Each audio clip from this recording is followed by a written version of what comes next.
Hi friends, welcome to Praveen sir CA 360. ఇప్పుడు మనం 2024 December 1 to 15 వరకు వార్తలు నిలిచిన కరెంట్ అఫైర్స్లో భాగంగా వార్తలు నిలిచిన ఎకానమీ రిలేటెడ్ కాంటెంపరీ ఇష్యూస్ని అర్థశాస్త్రానికి సంబంధించిన వర్ధమాన అంశాలను ఒక్కొక్కటిగా వివరంగా డిస్కస్ చేద్దాం. అంతకంటే ముందు అభ్యర్థులకు స్మాల్ అనౌన్స్మెంట్. మన సిఏ 360 కోర్స్ 2024 కోర్స్ మీకు నేను ఏదైతే ప్రామిస్ చేశానో ఈ కోర్స్ ప్రారంభించే ముందు కరెంట్ అఫైర్స్ని సైంటిఫిక్ అప్రోచ్లో సబ్జెక్టు వారీగా అప్డేట్ చేస్తూ ఇచ్చాను. కరెంట్ అఫైర్స్ని ఎవ్రీ 15 డేస్కి సంబంధించి వీడియోల రూపంలోను అండ్ వాటికి సంబంధించిన పీడిఎఫ్స్ ఏవైతే ఉంటాయో పీడిఎఫ్స్ని ప్రొవైడ్ చేస్తూ వచ్చాను. ఇది నేను ఇచ్చిన ప్రామిస్. సో కరెంట్ అఫైర్స్ని వీడియోల రూపంలో అందిస్తూ దానికి సంబంధించిన పీడిఎఫ్ అని ఇస్తానన్నాను. Time to time without delay అందిస్తూనే వచ్చాను. ఈ ప్రామిస్కి తోడుగా నేను ఎటువంటి ప్రామిస్ చేయకుండానే అభ్యర్థుల బెనిఫిట్ కోసం చాలా ఎడిషన్స్ ఇచ్చాను. క్విక్ రివిజన్ వీడియోస్ ఇచ్చాను, స్పెషల్ వీడియోస్ ఇచ్చాను, at the same time PAB series ఇచ్చాను. దాంతోపాటు ఎగ్జామినేషన్ బిఫోర్ క్విక్ రివిజన్లో భాగంగా 1 లైనర్ కరెంట్ అఫైర్స్ని ఇచ్చాను. అట్ ద సేమ్ టైం 2 రాష్ట్రాల అభ్యర్థులు ఉన్నారు కాబట్టి ఆంధ్రప్రదేశ్ రాష్ట్ర స్థాయి పోటీ పరీక్షలకు ప్రిపేర్ అయ్యే అభ్యర్థులకు, తెలంగాణ రాష్ట్ర స్థాయి పోటీ పరీక్షలకు ప్రిపేర్ అయ్యే అభ్యర్థులకు ఉపయుక్తంగా ఉండాలని రీజనల్ కరెంట్ అఫైర్స్ని ఎవ్రీ 15 డేస్కి సంబంధించి వీడియోలు అందిస్తూ పీడిఎఫ్స్ ప్రొవైడ్ చేశాను. చెప్పింది ఒక ప్రామిస్ అయితే చెప్పకుండా చాలా బెనిఫిట్ చేస్తూ వచ్చాను. దానికి ఫలితం చూసాము. పోటీ పరీక్షల్లో సిఏ 360 సృష్టించిన సంచలనం. జస్ట్ రీసెంట్ ఎగ్జాంపుల్, తెలంగాణ రాష్ట్రంలో నవంబర్ మంత్లో గ్రూప్ 3 ఎగ్జామినేషన్ జరిగింది. డిసెంబర్ 15th, 16th రోజున గ్రూప్ 2 ఎగ్జామినేషన్ జరిగింది. ఇక contemporary issues current affairs point of వ్యూలో 100% క్వశ్చన్స్ని మన సిఏ 360 కవర్ చేసింది. దానికి సంబంధించి ఎలా కవర్ చేసామని చెప్పేసి మన యూట్యూబ్ ఛానల్లో నేను మీకు వీడియోని కూడా అందించాను. ఆ కీ పేపర్ అనాలిసిస్ అని చెప్పేసి చూడొచ్చు. సో ఇక్కడ అబ్జర్వ్ చేస్తే ఇక జనవరి మంత్ నుండి డిసెంబర్ వరకు సిఏ 360 2024 కోర్స్ ఏదైతే ఉంటుందో ఇక డిసెంబర్ మంత్తో మీకు కంటెంట్ అప్లోడ్ అనేది పూర్తవుతుంది. నేను ఇచ్చిన ప్రామిస్ ఏదైతే ఉంటుందో 1 ఇయర్ కరెంట్ అఫైర్స్. ఇక సిఏ 360 కోర్స్ సబ్స్క్రైబర్స్కి మరియు మన యాప్లో డిఫరెంట్ కోర్సెస్ ఏవైతే తీసుకున్నారో కరెంట్ కాంబో రిలేటెడ్గా కానివ్వండి, సో అభ్యర్థులకు ఓల్డ్ స్టూడెంట్స్కి నేను ఎప్పుడు కూడా బెనిఫిట్ చేస్తూనే ఉన్నాను. ఇక 2025 కరెంట్ అఫైర్స్ కోర్సు ప్రారంభం కాబోతుంది. 2 రాష్ట్రాల్లో, ఆంధ్రప్రదేశ్ రాష్ట్రంలో మరియు తెలంగాణ రాష్ట్రంలో రానున్న 2025లో జాబ్ క్యాలెండర్ని కూడా చూడబోతున్నాం, అమల్లోకి వస్తుంది. మరి ప్రతి పోటీ పరీక్షలో కూడా మనల్ని కింగ్ మేకర్గా చూపించే సబ్జెక్టు, మనల్ని విజేతగా నిర్ణయించేది ఏదైనా ఉందంటే కరెంట్ అఫైర్స్. కరెంట్ అఫైర్స్లో గ్రిప్ ఉంది అంటే మనం ఏ క్వశ్చన్ అయినా సాల్వ్ చేసేంత పరిజ్ఞానాన్ని పొందుతాము. సో కరెంట్ అఫైర్స్ సంబంధించి 2025 కోర్స్ని ప్రారంభిస్తున్నాను. అభ్యర్థులకు ఓల్డ్ సబ్స్క్రైబర్స్కి బెనిఫిట్ కూపన్ కూడా అందించాను. ఆ బెనిఫిట్ కూపన్ కూడా ఎక్స్పైరీకి దగ్గర వస్తుంది. ఎందుకంటే ఆల్రెడీ మీకు కూపన్ ప్రొవైడ్ చేసి కూడా చాలా రోజులైంది. విదిన్ 2 to 3 డేస్లో బెనిఫిట్ కూపన్ కూడా ఎక్స్పైర్ అయిపోతుంది. ఒకసారి ఎక్స్పైర్ అయితే మళ్ళీ టెక్నికల్గా కూపన్ క్రియేట్ చేయడం పాసిబుల్ కాదు. కాబట్టి అభ్యర్థులు ఇమ్మీడియట్గా యూటిలైజ్ చేసుకోండి. ఇక ఆ బెనిఫిట్ కూపన్తో మన సిఏ 360 2025 పైన భారీ డిస్కౌంట్ పొందండి. ఓకేనా? ఇక మనం ఎకానమీకి సంబంధించి డిసెంబర్ 1 నుండి 15th వరకు ఏ టాపిక్స్ న్యూస్లో ఉన్నాయో చూడండి. మీకు నేను అలా 1 ఇయర్గా కరెంట్ అఫైర్స్ ఇస్తూనే ఉన్నాను ఎవ్రీ 15 డేస్ సంబంధించి. జస్ట్ ఈ 15 డేస్లోనే ఎకానమీకి సంబంధించి ఎన్ని టాపిక్స్ వార్తల్లోకి వచ్చాయో చూడండి. ఇక లాస్ట్ 1 ఇయర్లో ఎంతటి అప్డేట్స్ మనం ఇచ్చామో మీరు అర్థం చేసుకోవచ్చు. ఇక్కడ అబ్జర్వ్ చేస్తే ఫస్ట్ నవంబర్ నెలలో జిఎస్టీ కలెక్షన్స్ 8.5% వృద్ధితో 1.82 lakh crores చేరినాయి అంట. ఫిగర్ గుర్తుంచుకోవాలా సార్ అంటే అవసరం లేదు. ఎందుకంటే జిఎస్టీ అనేది ఎవ్రీ మంత్ వార్తల్లోకి వచ్చే అంశము. గూడ్స్ అండ్ సర్వీసెస్ ట్యాక్స్, వస్తు సేవల పన్ను అంటాము. జిఎస్టీ అనేది ఒక పరోక్ష పన్ను, ఇండైరెక్ట్ ట్యాక్స్.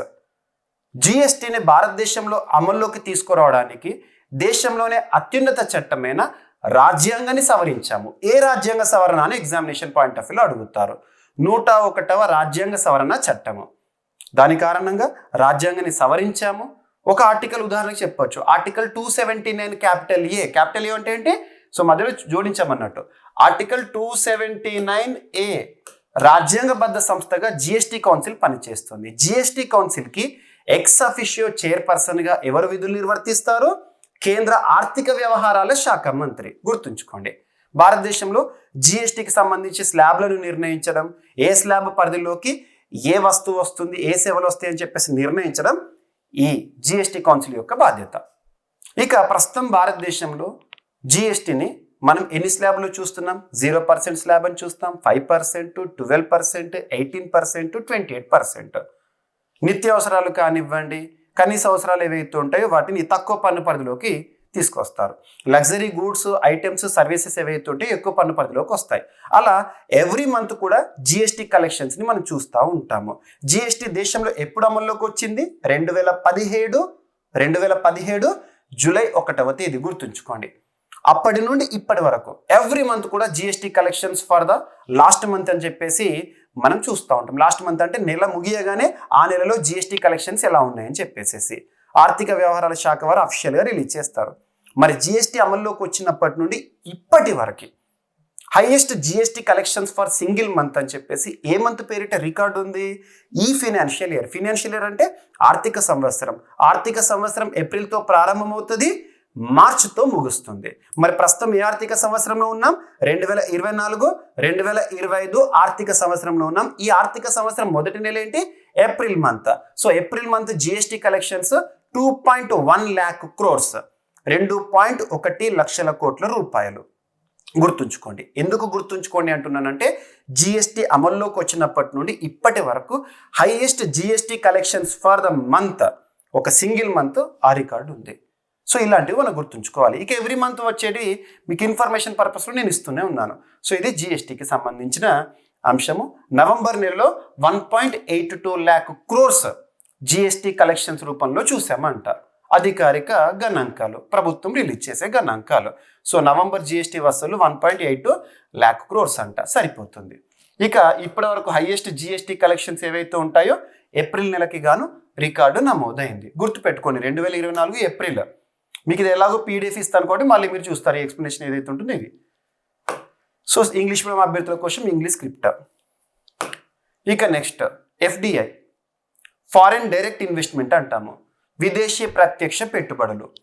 ఏ దేశానికైనా, ఏ రాష్ట్రానికైనా, ఏ ప్రాంతానికైనా ఎంత ఎక్కువ మొత్తంలో ఎఫ్డిఐస్ వస్తే, ఎఫ్డిఐ ఇన్ఫ్లోస్ ఉంటే అంతగా ఎకానమీలో గ్రోత్ రేట్ని మనం చూస్తూ ఉంటాం. ఏ రాష్ట్రమైనా, ఏ దేశమైనా ఎక్కువగా ఎఫ్డిఐస్ని అట్రాక్ట్ చేయడానికే ప్లాన్ చేస్తాయి, అంటే పెట్టుబడులు, విదేశీ పెట్టుబడులు. అలా మరి భారతదేశంలో కూడా ఎఫ్డిఐస్కి సంబంధించి చూస్తూ ఉంటాం కదా గణాంకాలు. ఇక్కడ ఇంపార్టెంట్ స్టాట్స్ అనేవి వార్తల్లోకి వచ్చినాయి. ఇక్కడ ఈ టాపిక్లో భారతదేశానికి అత్యధికంగా ఎఫ్డిఐస్ ఏ దేశం నుండి వస్తున్నాయి, ఎంతలా వస్తున్నాయి, గడిచిన రికార్డ్ ఏదైతే ఉంటుందో దాని ఆధారంగా మనం గుర్తుంచుకుంటే సరిపోతుంది. సో ఎఫ్డిఐస్ అనేది ఇంపార్టెంట్. ఈసారి ఎగ్జామినేషన్లో ప్రెడిక్టెడ్ క్వశ్చన్గా చూడవచ్చు మనం. విదేశీ ప్రత్యక్ష పెట్టుబడులు అంటాం, ఫారిన్ డైరెక్ట్ ఇన్వెస్ట్మెంట్. వాటికి అత్యంత ఆకర్షణీయమైన గమ్యస్థానంగా మన భారతదేశం నిలుస్తుందంట. 2000 సంవత్సరం ఏప్రిల్ నుండి మొదలుకుంటే 2024 సెప్టెంబర్ వరకు మన దేశంలోకి వచ్చిన ఎఫ్డిఐ $1,00,000 కోట్ల అంట. అరౌండ్ 84 lakh crores పైగా, 84 lakh crores పైగా. సో ఇక్కడ అబ్జర్వ్ చేస్తే 2000 సంవత్సరం ఏప్రిల్ అంటే ఫైనాన్షియల్ ఇయర్ ప్రారంభం నుండి 2024 సెప్టెంబర్ వరకు. ఓకేనా? అండ్ నెక్స్ట్ వచ్చేసేసి ఎవరు చెప్తున్నారు ఈ గణాంకాలు? Department for promotion of industries and internal trade, కేంద్ర ప్రభుత్వానికి సంబంధించిన ఒక శాఖ. ఈ శాఖ ఏ మంత్రిత్వ శాఖ పరిధిలో పనిచేస్తుంది అంటారు? డిపిఐఐటి అనేది department for promotion of industries and internal trade, ministry of commerce పరిధిలో పనిచేస్తుంది. వాణిజ్య వ్యవహారాల మంత్రిత్వ శాఖ పరిధిలో. ప్రస్తుతం కేంద్ర మంత్రిగా ఆ పోర్ట్ఫోలియోని ఎవరు నిర్వర్తిస్తున్నారు? పీయూష్ గోయల్ గారు. ఓకేనా? అంతర్గత వాణిజ్య ప్రోత్సాహక విభాగం ఈ గణాంకాలు వెల్లడించింది. ప్రపంచంలో పెట్టుబడులకు భద్రమైన, సెక్యూర్డ్, కీలకమైన, ఇంపార్టెంట్గా భారతదేశం అవతరించడాన్ని ఈ గణాంకాలు స్పష్టం చేస్తున్నాయి. అంటే భారతదేశానికి ఎఫ్డిఐస్ ఇన్ఫ్లోస్ అనేవి పెరుగుతున్నాయి. ఓకేనా? డిపిఐఐటి గణాంకాల ప్రకారం గత 4.5 ఏళ్లలో ఈక్విటీ లాభాలను మళ్ళీ పెట్టుబడులుగా పెట్టడము, ఇతర మూలధనం సహా మొత్తం ఎఫ్డిఐ $1,033.40 బిలియన్ ఉందంట. ఇక్కడ అబ్జర్వ్ చేస్తే మనం మొత్తం ఎఫ్డిఐలో, సో భారతదేశానికి వస్తున్న విదేశీ ప్రత్యక్ష పెట్టుబడుల్లో అత్యధికంగా ఎక్కడ వస్తుందంటే మారిషస్ నుండి, మారిషస్ మార్గంలో వస్తుంది, 25% ఆఫ్ ద టోటల్. ఇక సెకండ్ వచ్చేసి సింగపూర్, థర్డ్ వచ్చేసి అమెరికా, నెక్స్ట్ వచ్చేసి జపాన్, తర్వాత నెదర్లాండ్స్, తర్వాత Britain, UAE, Cayman Islands, Germany, Cyprus తదుపరి స్థానాల్లో ఉన్నాయి. గుర్తుంచుకోండి ర్యాంక్స్.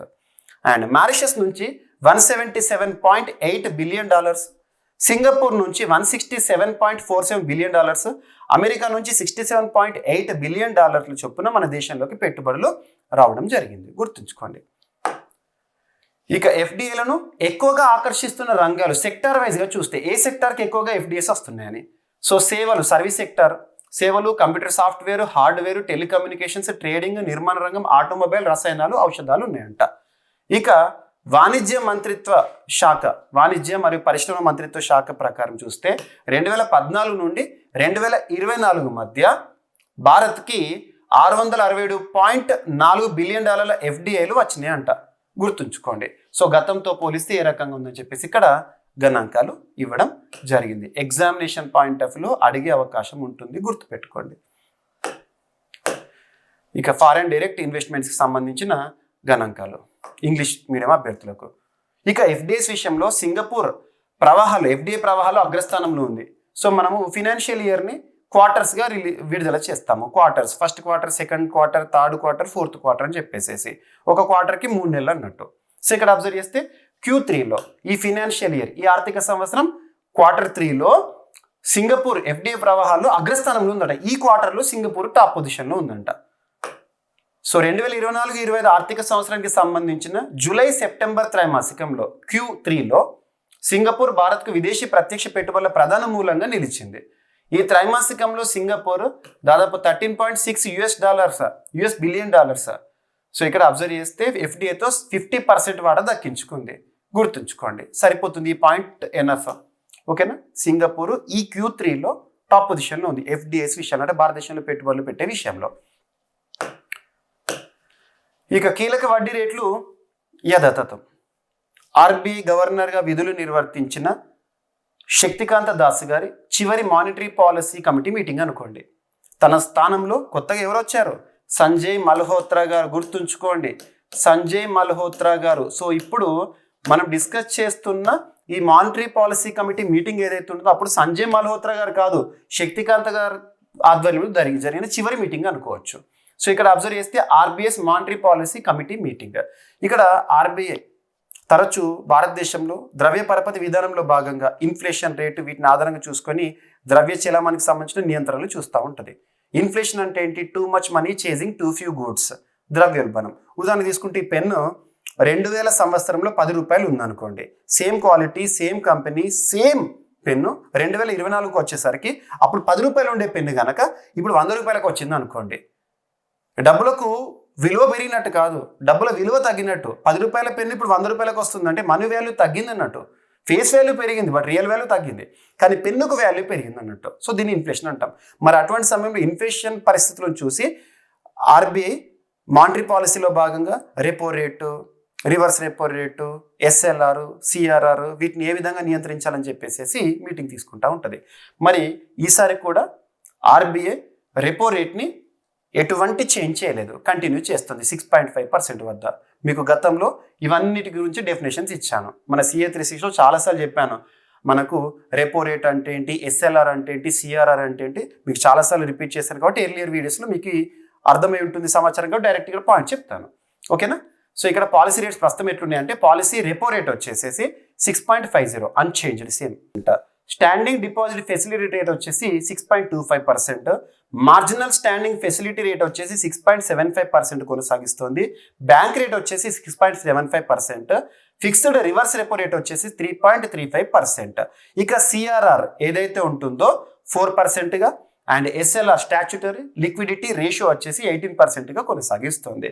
ఇక ఆర్బీఐ ప్రస్తుత ఆర్థిక సంవత్సరంలో భారతదేశం యొక్క జీడిపిని ఎంతగా అంచనా వేస్తోంది? 7.2%గా అంచనా వేస్తుంది. గుర్తుంచుకోండి, దీన్ని ఇటీవల కాలంలో 6.6%కి అంచనా రేటుని తగ్గించడం కూడా మనం చూసాము.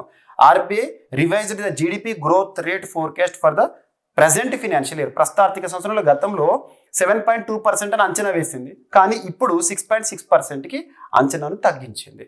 ఇక జీడిపి అంటే ఏంటో మనం నెక్స్ట్ స్లైడ్లో డెఫినేషన్ చూద్దాము. సో ఇవి గుర్తుంచుకోండి. మానిటరీ పాలసీ కమిటీ మీటింగ్ అనేది 6 డిసెంబర్ 2024 రోజున జరిగింది. సో ఇవి ఇంపార్టెంట్. ఇక కీలక వడ్డీ రేట్లను యథాతథంగా కొనసాగిస్తున్నట్టు శక్తికాంత దాస్ గారు గవర్నర్గా ఉన్నారు కదా, తన స్థానంలో ఎవరు వచ్చారు? సంజయ్ మల్హోత్రా. గుర్తుంచుకోండి. అంటే next monetary policy committee meeting ఎవరు తను తీసుకుంటారు. Yes.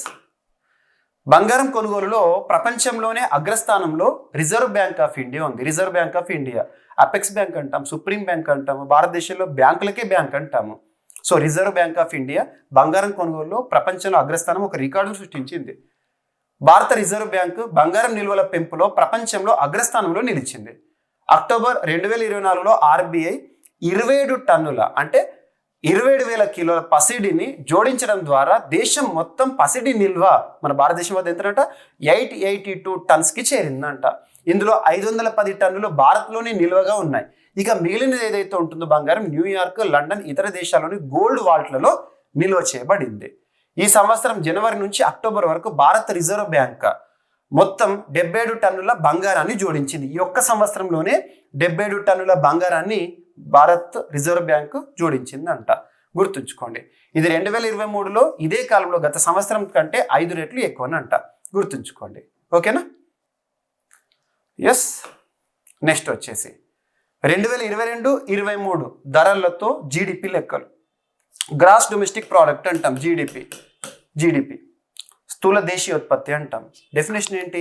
It is the final value of all the goods and services that are produced within the boundaries of the particular country within the given financial year. ఒక ఆర్థిక సంవత్సర కాలంలో ఒక దేశ సరిహద్దు లోపల ఉత్పత్తి అయ్యే అంతిమ వస్తు సేవలనే ఆ దేశ జీడిపిగా చూస్తాము. మరి సరిహద్దు లోపల విదేశీ సంస్థలు ఉన్నా కూడా మన జీడిపిలోనే చూస్తాము. సో జీడిపికి జిఎన్పికి తేడా మీకు ఆల్రెడీ తెలిసి ఉంటుంది, ఎందుకంటే కోర్ ఎకానమీ చదువుంటారు కాబట్టి. ఇక్కడ జీడిపికి సంబంధించి లెక్కలు పెట్టాలంటే మనము గణాంకాలను కాన్స్టెంట్ ప్రైజెస్, కరెంట్ ప్రైజెస్లో చూస్తూ ఉంటాము. కాన్స్టెంట్ ప్రైజెస్లో చూడాలంటే బేస్ ఇయర్ ఉంటుంది కదా, ఆ బేస్ ఇయర్ ఆధారంగా. కరెంట్ ప్రైస్ అంటే ప్రస్తుత లెక్కల్లో చూస్తాము. మరి కాన్స్టెంట్ ప్రైజెస్ చూడాలంటే ఒక బేస్ ఇయర్ అనేది ఉంటుంది కదా, ఆ బేస్ ఇయర్ ఇప్పటివరకు ఏంటి 2011-12 ఉండే.